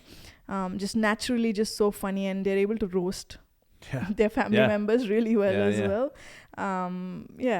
Indians in general are really funny people. Like I always gravitated more towards Indian people just in general, because I just think they're generally funny people. You know, I agree. It makes sense why a lot of big comedians are Indians, and I think Persians too. Like Persians are inherently very funny people. Like my whole family's hilarious, you know, but like but culturally, it's not a thing to become a comedian. Yes. But they are very funny. But obviously they also value, you know, real work, like engineer, lawyer, doctor, you know, stuff like that. But it's always interesting to it's new. It's all at least for me it's new because like there's not many Persian comedians. It's literally just me and 4 other people. True. And they're like there's Maz Jobrani, Max Amini. Oh yeah. Omid Jalili, OG, and then like Amir K is one of our like closer friends, like, and he's one of my favorites by far. He's also in LA. He's a great comedian. You know, there's a couple, and then one girl, Melissa Shoshahi, she's great too. I'll definitely like tell you the names after too to check them out because they're great. But it's such a new thing in my culture. In Indians, at least, like you have way more people, so it's bound to be more comedians, and it's become, I think, more normal now to see a lot of Indian comedians, especially within India, in Hindi. Yes, like in their own language. It's a huge market. Yeah, it's massive, and they're like making so much money. I bet. So I think it's great. But they put out a video, and in like 2 days, it's got like 10 million views. It's nuts. Not a bad life, and they could just stay in India. They don't even need to leave. Yeah, they don't even need to leave. Crush. Yeah. Do you think do you do comedy in Hindi? Or I don't because I'm from the southern part of India. My Hindi is not that great. I can speak Hindi, but I don't see myself performing in Hindi because you need to have a command over the language and a certain fluency. And it can come off fake if I just try to do it. But I've done it in my mother tongue, and I loved it. There was just a sense of comfort. And, really? Like, you know how with Indians, I feel like in the West, you need a specific word to describe a specific thing. For sure. Right? But in India, we just use it with whatever our mother tongue is, or even just sometimes we'll just say that thing is just not nice. Like, you know. But I feel like, I was able to lean into those aspects and just not be so focused. Because here, one thing is I'm very aware of my accent, because people just don't seem to get it, or they need a couple of minutes to get the rhythm of my voice and the tone and everything. But there I could just be myself from the get-go, and I was like, this is fucking amazing. And I could just I could do the setup in English, do the punchline in my mother tongue, which is crazy. That's cool. Yeah. And it's just more relatable and I did it for Kannadigas in Australia. So it was I think even for them it was like so amazing to hear their language. Yeah, because they're not used to seeing that at all over here, especially. So did you ever do it in India? I did. I went to India earlier this year, and I did like a 10-minute spot, and that was my first and only time that I performed in India. But I did it in my mother tongue, and it was just such a great experience. I bet. Yeah, I think Indian languages specifically, it's easier to do it like English and the language in the same set. Yes. Because like obviously like Indian people can speak like some of the best English as well. Yeah. Compared to other cultures. Yeah. Like you're not really getting that in Vietnam or like I don't know, like random countries. You know what I'm saying? Like Indians, I feel like even from like when they're growing up, they learn English really well on top of their own language too. So I think it's like a best of both worlds when you're doing comedy in both languages and you're just getting laughs in both. I can only imagine how much of a high that is. I think it's super, super cool. But I guess like it makes sense because there's certain words that don't translate to English. Yes. In your language specifically too, or even in Hindi, right? Yeah. Same with our language. Like there's certain words you just can't translate it, but like if you can do it in that language, it'll just fucking it's that extra punch, you know? Yeah. Like there's some words in Indian languages. Like for example, when you drink something really fast, how you say gulping, we just say gada gada. Oh, okay. Which so it's like it has so much comedic value. Like if you do it in a joke, you're like, he just drank it gada gada. So it's like, it's just more in your face and it also hits all the beats. Yeah. But if you translate that to English and say, I just gulped it down, that's not as funny. it's not as funny. Yeah. So stuff like that, I feel like the Indian comedians have a tiny bit of advantage there. Have you thought of like touring India? Touring India, that would be such a great dream. Yeah, for crazy, sure, right? for sure. You'd be there for like 30 years. You do one loop, it'll take you 30 years. You get to the bottom, and all right, now the rest of the world. No, my daughter's married. She's got kids now. Yeah. And she's saying Nor and like Vegemite. Where's the Vegemite? My grandchildren are, smeared in Vegemite. Yeah. They're just decked out in Vegemite. Does your daughter know your language too or no? So she's learning. It's very cute to watch her learn. Yeah. But for such a long time, she was just not interested in learning, and I didn't want to like shove it down her throat. Yeah. Because then she'll just end up not liking it, and she'll think of it as a chore. So I was just like, she will gravitate towards it. But when she was not in any mood of learning the language, and my husband and I would speak in our mother tongue, she would just get so threatened because she can't understand it, and and to her Aussie ears, it sounds like we are fighting. So she'd just come a couple of times and she'd just stand in between us and she'd just stretch her arms out like this, thinking we're fighting. And then she goes, stop squabbling. When she could speak, she was like, stop squabbling. And I was like, you little racist. How dare you? Who taught you this? Yeah. And that's funny. Yeah, but now she's learning, and she tries to call me Amma. Amma, like mom in my mother tongue, and then she calls her dad Appa. Oh, okay, that's nice. Yeah, so cute. And she's learned this by herself. We made a few trips to India in the last 2 years, so she's picked it up. And all her observations are so crazy to me. Like, she's so Australian. She was like, Mom, India is such a wild place. She used the word wild, like she was some 18-year-old. Like a teenager. Yeah. And I was like, whoa, what do you mean? And then she goes, people just don't have any rules there. And she's like, people are just riding without any helmets, Mama. Oh. And she goes, people just come from every side of the way. And I was like, ooh, okay, I have a lot of work to do here. Yeah. And then I was driving, so I was like, I was just trying to tell her, I was like, but you can't say that because it might hurt their feelings, and a lot of our family are also Indians, because I didn't want her to go say that to Indians, or even in a school just make the statement like, India is such a wild place, right? And then other people are like, it is. Yeah. So I was just trying to explain to her. I was like, it's just different from here.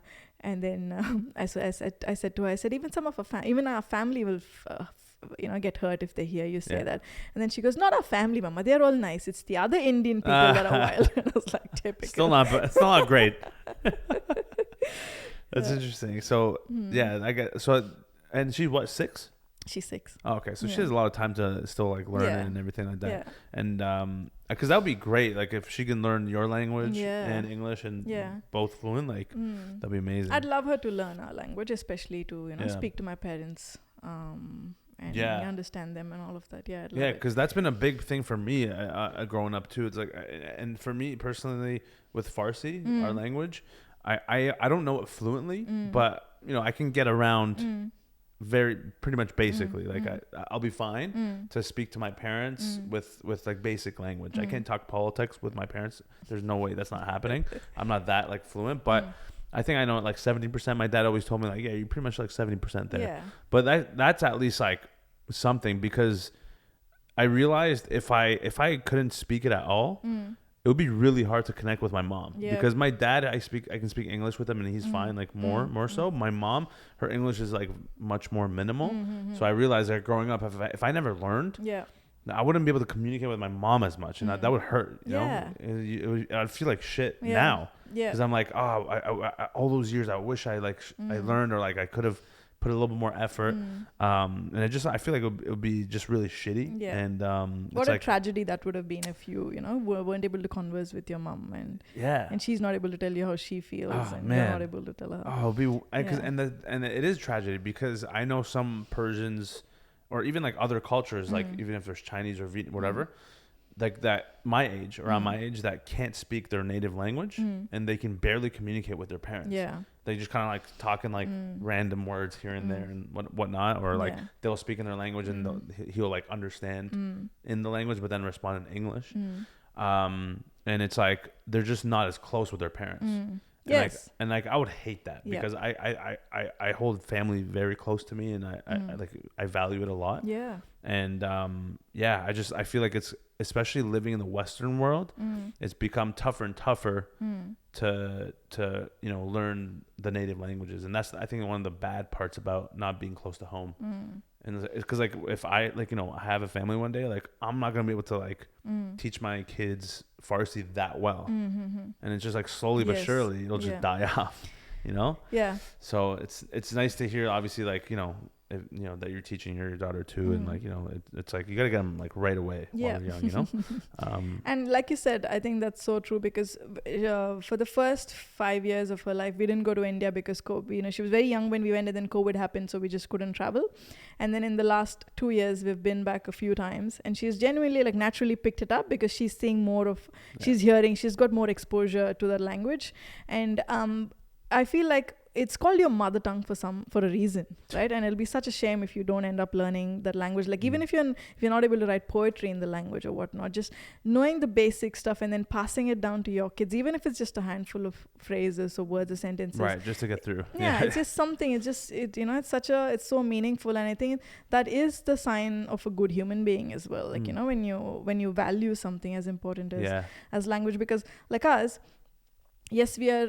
We belong to a particular country, but right now we are not even in our country. And what makes us that is it's a language, and it's a food. That's our culture. Like you could leave your country, but you can't leave these things about you, like it's the stuff that you eat and the language that you speak. So that's what you end up carrying with you forever. Yeah. Yeah, and I think it's super important to carry on traditions too. It's like, even if I can't speak it fluently as well, like I would love to still like incorporate Persian culture towards pass it down even as much as I can, right? Because like at some point, if everyone was like me and then they didn't do that, then at some point Persians are gone, and now everyone's just like back to being everyone's just like Canadian or whatever. It's like, I don't know, it's kind of like, it's one thing I regret is not taking it more seriously when I was younger, to be more fluent now. Because like I was in Farsi school, and like my parents put me in, but I was like rebellious. I'm like, I'm the youngest child. He's older than me. Yeah. And I don't know if you knew he's my brother, but I know. No, okay. Yeah. I was like, maybe some people don't know, because no one ever guesses that we're siblings. Yeah, you do look very different. Yeah. The nose is different. The hair is different. Yeah, I know, right? Yeah. Isn't that weird? Yeah. Everyone's like, "Oh, is that your friend?" I'm like, no, it's my older brother. It's my older brother. Yeah, dude. yeah. Respect him. Yeah, literally. So, I just, because like he knows a little bit more than I do, because he was older. He had to speak Farsi much more. The older ones are more disciplined, I've noticed. The younger ones are the more rebellious. Oh, 100%. That's why I'm a comedian. Like, it's like I don't give a I want to say whatever I want to say, and like, and then he brings the order, to like push me in the right direction. But yeah, like I was always rebellious, and like, because I grew up like Canadian, and even he was born in Iran, but they left when he was like 2, so it's like he still didn't really experience the culture as much either. But I feel like it's like it does make a little bit of a difference when you're actually from that country, like you're born into that country, but that's something I regret, is not like taking it more seriously when I was younger, because like I can actually kind of read if I take my time. Oh wow, that's pretty a little cool. bit. That's like pretty some cool. things I still like need to reference. My dad actually got me one of those kids letter books, the alphabet books. Okay. So it's like you flip, there's like a picture book. Is this when you were young? No, like now. Recently. Like a couple of years ago, like in the pandemic, we're just like not doing much. Like, here, I got you this, so I can learn more. It actually does help a little bit. I'm like, I'm not opposed. I'm opposed to it. It's like it's better than nothing. And I actually do pick up on some of the letters more often now. Because of that. That's so it's like it is possible to still learn it because I already kind of know it. But if it was like a completely foreign language like Hindi, like it would take me much longer to learn, obviously, right? But I just think it's super valuable to know both languages. It's also a flex, you know? You can talk shit about other people in your language, you know? I love that. I can't wait to gossip with my daughter. Mother tongue too. About the mums in her school or, you know, what's happening with the kids. That's the coolest part too, is like, and that's at least now I'm happy I can still at least do that. I can still speak to my parents in the language a little bit and like still understand them completely, which is nice. But there's there's an odd sense of comfort, I think, when you hear your mother tongue even on the streets, and especially talking to your family in your mother tongue, there's an odd sense of comfort. It is. It's so true. Comfort's a good word. Because even like, I mean, maybe for you it's not as I don't know if it's not as special, but like because there's way more Indians than Persians. Like you're probably used to hearing way more Indian people speaking in their language all around, but we don't really hear it as much unless we're in certain pockets in the world. Like Los Angeles is the second biggest population outside of Iran of Persians. And there's like millions. It's like I don't know, like 2 million or something. Whoa. And then Toronto actually is third biggest where we're from. But like outside of that, sometimes we're in like Brisbane, for example, or like whatever. There's not many Persians. If I hear it, I'm like, oh my God. Like, in the wild? They're here? Right? It's such a cool thing, you know? It's like it's like English you hear every day, but like that you don't hear every day. So it's nice. It's nice to hear. But I get that because I don't find a lot of Kannadigas, people that speak Kannada. Because I speak Kannada, actually. You hear a lot of Tamil and Hindi, Punjabi, but you don't hear Kannada. And every time I hear it, I feel like I get goosebumps. I'm like, who's this? Yeah, one of us. They're here too. They know me. That's interesting. Do you both speak Persian? Well, that's nice. Like I said, like he speaks it a little bit better than I do. He's more fluent than I am, but even him, he's not fully fluent. But for the most part, like if we went to Iran, like we'd be fine.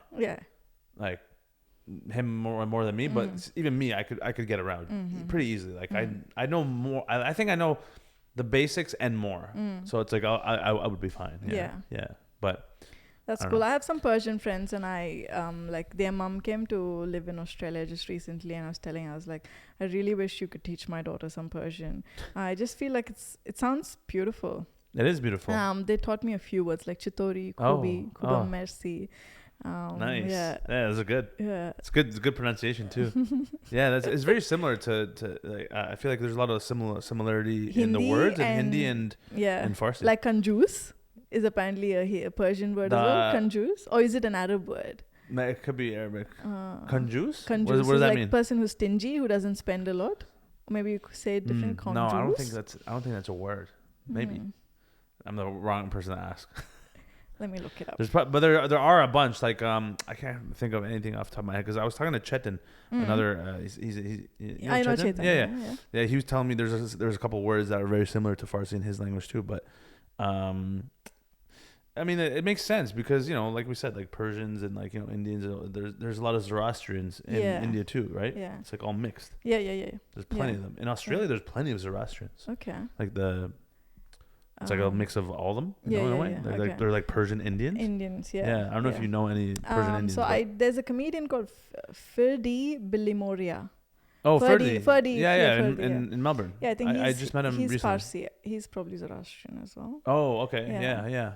Yeah, exactly. Yeah. I think it's super cool. I mean, even in Pakistani, like Pakistan and Urdu, there's a couple of similarities to Farsi too, and I'm sure with Hindi too, and Urdu. But but I remember so many words are similar. Even I can't think of anything. Yeah, like I'm trying to think. I wish I fucking knew. I forgot. But I also another thought I had was like, I realized even if you think you don't like, there's like for me, I was thinking about like if I were to go to Iran right now, I only know the Farsi I know, but then I feel like if I'm surrounded by the language, I would be forced to like really think about what to say. And I'll pick it up and be like, oh, okay, like I remember this word from the past. Or, you know, like it access that part of your brain to be like, oh, okay, actually, no, I know more than I think. So that's also a good thing. But yeah, you'd pick it up in like 6 months, I reckon. If you 6 months? No, I think even within a few weeks, I think like it'll just start coming to me faster. Because like, obviously when we're away from our parents, those are the only people we speak Farsi to. We don't really have Persian friends. Okay, relatives and stuff. Not really, no. And like even if we do, they also speak English, so we just kind of speak English to them too. So yeah. Is mehman? Mehman is like guests. Yeah. We have mehmonis, which is like guest parties, like family gatherings. Mehmonis. But mehman is the right word. Yeah, I think I've heard that said a few times. That's also in Hindi? That's in Hindi. Mehman is a guest. Yeah. Oh, okay. Yeah. Interesting. Yeah. Every time my Persian friends speak, I'm like, oh, actually, I think I know. Oh, I think I know what they're referring to. Yeah. We should do a video on that. Fucking find the words and then compare them. That'd and be John, yeah, it means like deer. Yeah, it's deer. Yeah, deer. Yeah. So yeah, that's very similar to us. Yeah. We also have a lot of similarities to French. Oh yeah, merci. Merci. Yeah. Exactly. Yeah. Autobus. Okay. L'autobus. Yeah. What does that mean? Bus. Oh. Yeah. Auto bus. Autobus. Yeah. Okay. Yeah, no, it's interesting. Fun times. It's been good. I think we talked about everything. Everything in this world. I guess, yeah, if you wanna plug anything you have, your socials. Yeah, so if you liked me today, guys, just follow me on Instagram. It's yours_jokingly. And I have a couple of solo shows that I'm doing in Australia. Please, follow me on Instagram and I will announce them soon. Yes. Jo Gawda. Oh, Gawda. I thought there was an S there. How do I say thank you for watching in Canada? In Canada. In Canadian language. Something like that. I think we just finish it with Dhanyavada. Dhanyavada? Yeah. Dhanyavada. Yeah. Oh, Dhanya is thank you? Yeah. Okay, and then Vada is watching. Yeah. Watching. Dhanyavada is just thank you. Okay. Yeah. Dhanyavada? Is that right? Vada, not da. Vada. Yeah. Da, like TH. Yeah. Oh, Dhanyavada. Dhanyavada. Yeah. Okay. Beautiful. Dhanyavada, chola bhatura. I don't know what that means, but is that Canada and a Canadian. Yeah. Signing out. Yeah, an Aussie, Indian, Persian, Canadian, Canada, Canadian, Vegemite, masala, dosa, vate, and yeah. Yeah. Okay. Thank you very much. Thank you. See you.